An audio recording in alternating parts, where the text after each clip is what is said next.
Pilskrogs Melnais Sivēns ir īsts viduslaiku krogs Vēncpils Livonijas ordeņa pils mūros.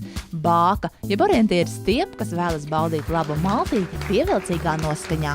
Un arī labākais Latvijas tirgotājs. Jāsaka, pirmkārt mūsu vadītājiem īpašniekiem, Jānim un Elai, un tāpat arī personālam, kas mums ir zālē viesmīļi, bārmeņi un meitenēm no virtuves. Tā kā tiešām liels paldies visiem, kas kopā mums ir izdarīts un sasniegts.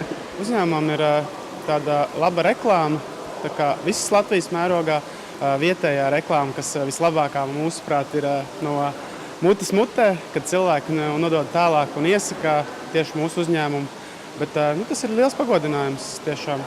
Mūsu darbinieki ir spējuši uzrādīt ļoti labus apkalpošanas kritērijus un kvalitāti gan ēdienam, gan apkalpošanai, kad tas ir nesis pie rezultātu. Speciāli nav bijis tā, kad it kā gaidītu vai ko, vienkārši noticis ir pats no sevis. Mēs sevi vienmēr esam devējuši par krogu, jo mēs gribam radīt tādu brīvāku atmosfēru, lai nav tik ļoti stīvi un tā uzspēlēti tas viss, kad cilvēki atnāk, ir vīnus, ir alus, ir krogu sēdienu karte, kas ir, protams, tur arī ir dažādības no dažādu valstu, ir nedaudz spāņu, ir pastas, tagliatelles iekļauts un tas, ko cilvēki vēlas, bet ir arī vietējā, tā kā tur asinsdesas un viss šmorītis un garšīgas lietas, kas cilvēkiem garšo un patīk.